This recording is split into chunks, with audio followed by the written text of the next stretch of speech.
Hopefully everyone is staying safe out there amid this whole coronavirus pandemic. I know a lot of us are stuck at home right now, and that's actually what inspired today's video. Across social media, I've seen a lot of you post your at-home workouts.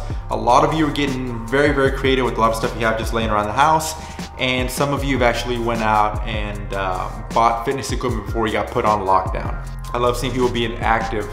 Keep moving, I love it, keep posting it. One of the most common pieces of equipment that I've seen a lot of you pick up is the kettlebell. That's actually what I want to go over today.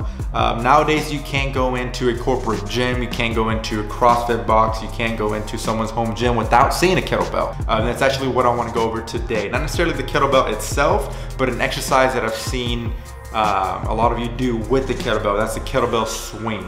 The kettlebell swing is an awesome exercise, and it's a very, very simple yet complex exercise to do. But before we get into what a kettlebell swing is or what it looks like, I want to show you what a kettlebell swing is not. And then we'll go into how to do a kettlebell swing and what it actually looks like. So first, let's look at the initial coming in contact with the kettlebell. There's nothing wrong with this stance.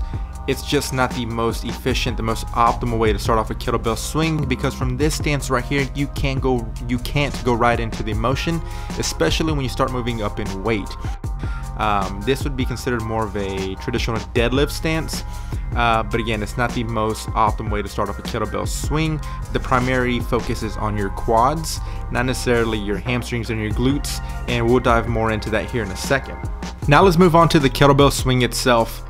I'm gonna keep this simple. This is not a kettlebell swing because this is a kettlebell squat to a kettlebell horizontal raise. Now there's nothing wrong with this exercise, it's just simply not a kettlebell swing.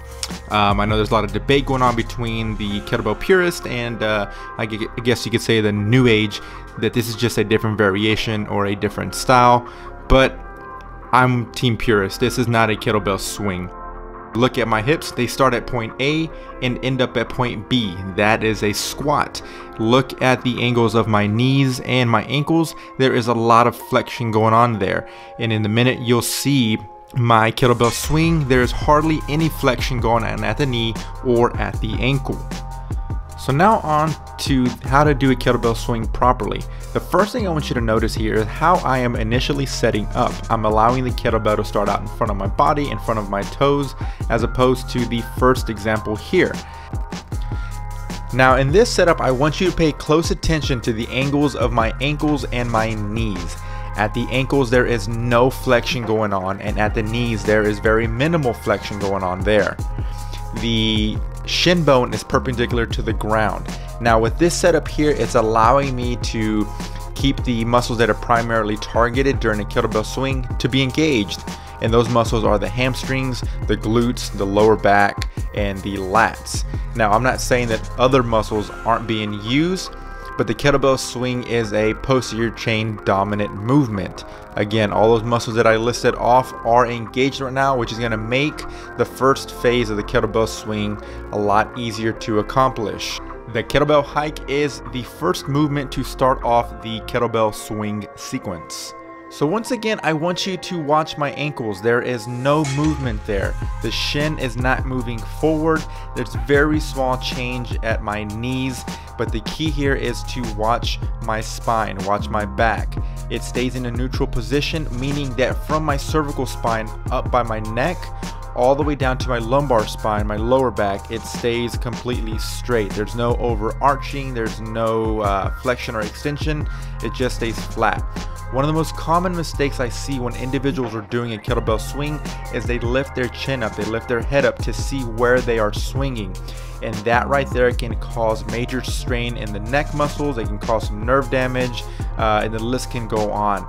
From this position, you are now ready to perform a full kettlebell swing. This is where all the power is generated due to your posterior chain being at full tension, meaning that the hamstrings, the glutes, the lower back, the lats are all fully activated. This is also where you'll see the biggest difference between a kettlebell squat and a kettlebell swing. The kettlebell swing is a hip hinging motion.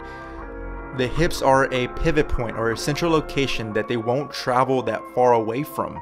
A kettlebell squat, like you saw in the example, your hips go from point A to point B and they become parallel with the knee.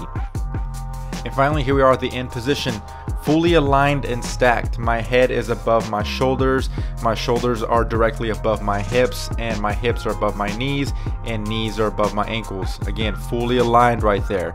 I am not leaning back trying to force the kettlebell up, and I'm also not letting the kettlebell pull me forward.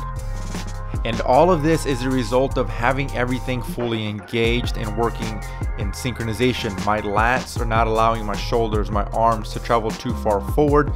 My abdominals or my core is fully engaged.